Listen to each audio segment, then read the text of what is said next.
Chapter 4. Partition. Berik opened his eyes without a sound. No sudden breath, no jolt, just light, faint lines of gray slipping in through the cracks in the stone above. The vault's inner air was still cool. Silent, save for the quiet hum of residual energy that clung to the corridor walls like moss. He sat up slow. His ribs answered with a muted throb, dull, contained. He shifted his weight forward, let his bare feet press flat against the ground, and exhaled once. Pain, but not the dangerous kind. He stretched his left arm back behind the shoulder. No tear, no give, just tension. Next, he bent low, let his fingers graze his toes. Muscles along his side pulled tight. No sharp flare, just the ache of a wound that had set clean. He rolled his neck, then tested his torso with a twist to either side. Nothing caught, nothing buckled. He'd had worse, much worse. The bandage still hugged his ribs tight. He left it for now. No reason to strip it yet. He reached for the dagger beside him and ran a thumb across the blade. No rust, no chip. Just a small smear of his own dried blood at the hilt's edge. He wiped it clean on the cloth beneath his heel and stood fully. Voices drifted in from the corridor, beyond the far arch. He knew both. Fenric, frustrated, tight in the throat, words cutting each other off before they'd fully formed. Rina, no, not Rina. Not really. She spoke like a mechanism, each word pressed from the mouth with no shaping behind the eyes. Calm, clipped, absolutely neutral. The cadence had shifted. This wasn't her voice, just the body using it. Berik stepped forward, slow. He moved down the corridor without rush, letting the voices carry into him one line at a time. You're dodging me. Statement. Fenric's voice. Tired already. I do not dodge, I allocate. She stood near the old vault core, palms behind her back. Not resting, just placed. Her spine straightened, near perfectly.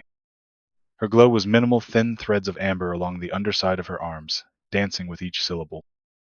Fenric paced 3 steps to her left, turned sharp, then back. Then allocate better. You said you still remember her, so answer like her, or do you not remember how to do that either? Her head turned toward him slow, deliberate. I am not her. No, he snapped. You're not. But she's in there. You told me that yourself. So act like it. Stop giving me this archive nonsense. Talk like a person. I am functioning within the current operational mode. Deviation is possible, but not recommended. That's not what I asked. That's not what she would have said. Incorrect. Rina would have redirected, as I have. When compromised, she avoided confrontation. When challenged, she retreated. This is consistent. Fenric stopped, hands clenched at his sides. He stared at her like he wanted to shake the sense back into her. But he didn't move, didn't speak, just breathed sharp once, through the nose. Then, you don't care, do you? You don't feel it, not like she would. That is also correct. Silence. Berik leaned against the archway and let the next few seconds stretch. Fenric didn't seem to know what to say anymore. His fists relaxed slowly. Then he ran both hands down his face and sat against the nearest wall. The map thrall, the thing in Rina's body, didn't sit. She didn't fidget. She didn't shift. She just turned again, adjusting her angle to face the glyph work along the western wall. Fenric looked up at her. I keep trying to find the line. Something to talk to. Something real. She didn't turn. I am real. Not like this. Berik stepped through the arch. Neither of them turned. Rina's posture remained unchanged. Fenric just sank a little deeper into the wall, like he'd already said too much, and didn't want to say anything else. Berik didn't speak yet. He watched the glyphs shift under her presence. The light curled upward in slow arcs, following the lines of her arms like branches drawing toward the wall. No active spell, just proximity. The tether was deep now. He crossed to a nearby support pillar and placed his hand against the stone. I heard most of that, he said flatly. Fenric didn't react. Rina didn't blink. Berik kept his eyes on her. You're answering questions like a function tree. Response paths, logic routes, no room for nuance. I operate on clarity. Ambiguity compromises execution. You weren't always execution-focused. Rina turned to face him. Her eyes glowed faintly, no longer amber now, that sterile, deep gold. I am different. Yes, Berik said. You are. Fenric pushed off the wall and stood. Different doesn't mean not broken. Nor does it mean better, Berik said. Rina's hands lowered to her sides. I am improved. Efficiency increased. Memory retention stabilized. Functions partitioned. Threat response calibrated. You sound like a machine built to survive, not a person who wants to, Berik said.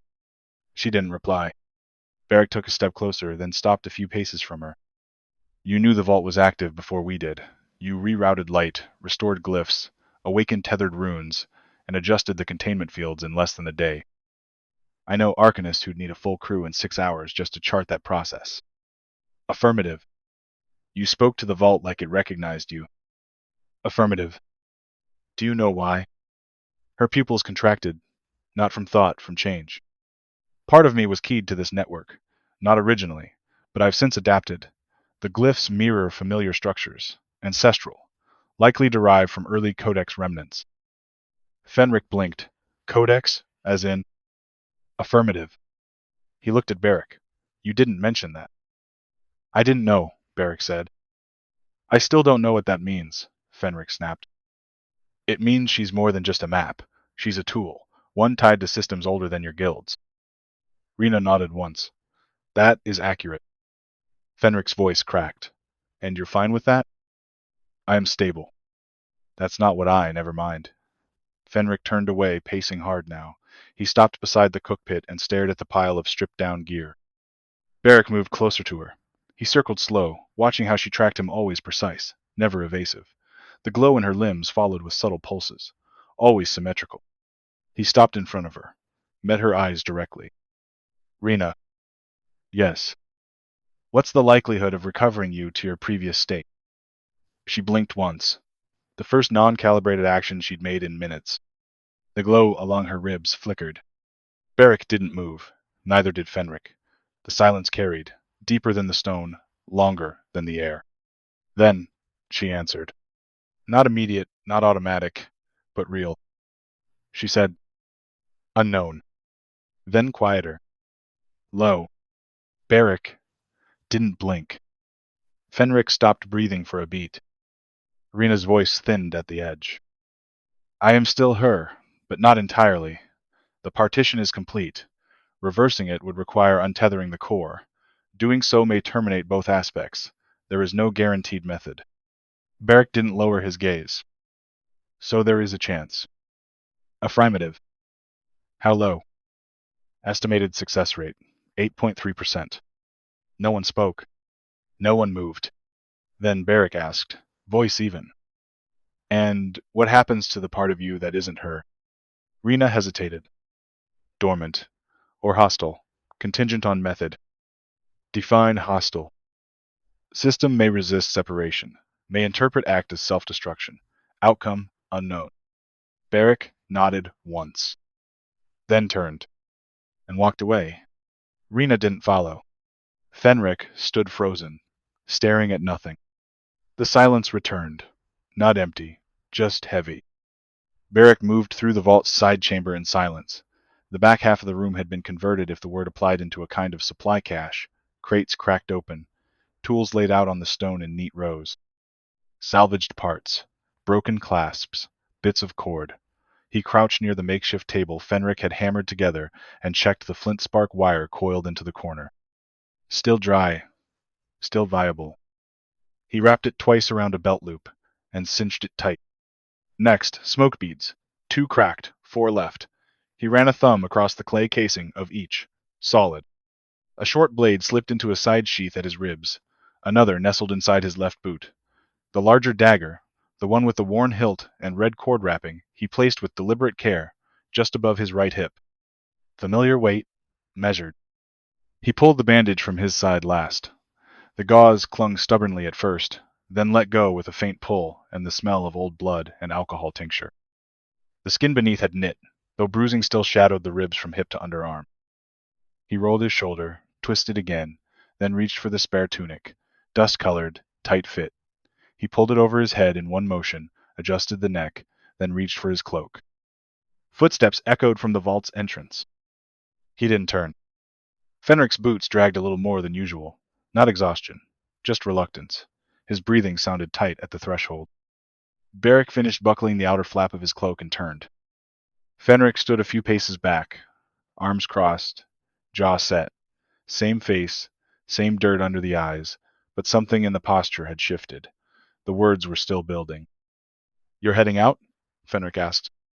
Berik nodded. "Need gear, traps, provisions, something heavier than a windbreak." Fenric gestured to the door. "You think they're still out there?" "Not likely," Berik said. "Not close. But they'll circle back. They'll be looking for the vault, or what was taken from the caravan." Silence stretched. Fenric didn't move. Berik adjusted the strap on his left shoulder. "You came down here for something. Say it." Fenric exhaled through his nose. "You weren't part of the caravan." Berik didn't answer. "You weren't on the manifest. I checked. You weren't in any of the company logs. Not on the rolls. No one knew you. You weren't traveling with us." Berik picked up the last pouch of dried meat and tucked it into his cloak. "No." "You weren't there by accident either." "No." Fenric took a half step forward. "You knew something was going to happen?" Berik didn't answer. "Were you tracking it? The orb? The map?" "Nothing." "Were you following her?" Berik tied the cloak cord tight across his chest and began to adjust the waist strap. Fenric's voice cracked. "Say something, damn it." Berik didn't. Fenric clenched both fists. "She trusted people too easily. Always did. Took people at their word.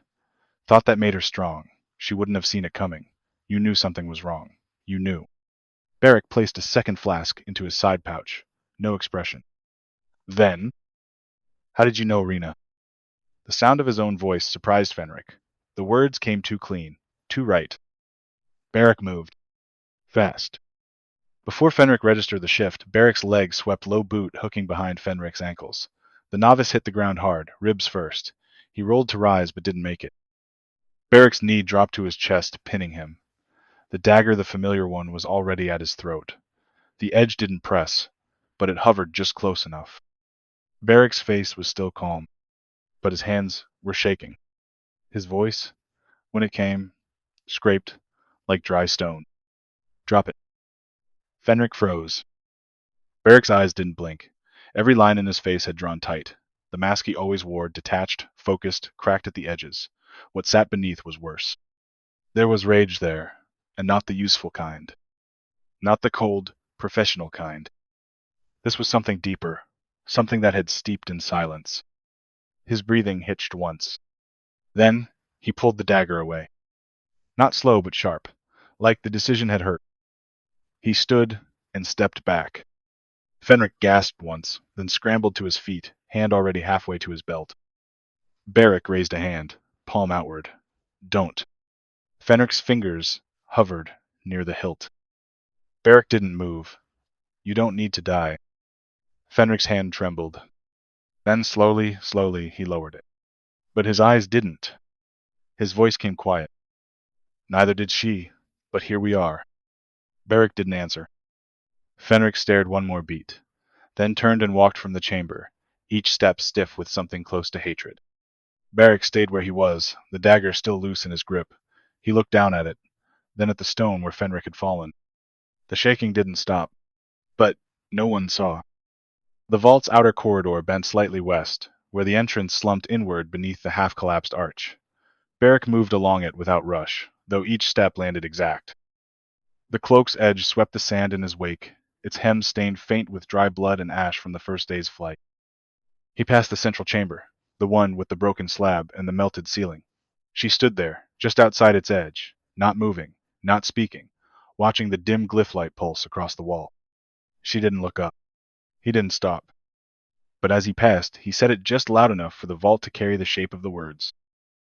"I've not forgotten the promise." He didn't wait for a reply. She gave none. Outside, the storm had waned into silence. The wind moved slower now, lazy across the upper dunes, soft enough to miss, hard enough to matter. Heat rose early. The sun wasn't fully visible, but the haze on the horizon made clear it would soon be. Berik stepped out across the threshold and let the air hit him. No cloth over his mouth this time. No wrap for his eyes. Just his boots in the sand, gear tight, and his dagger hidden beneath the fold of his cloak. He walked with purpose, not toward anything seen, but toward something measured. The dunes shifted under his stride. The world stretched quiet before him, and the vault closed behind.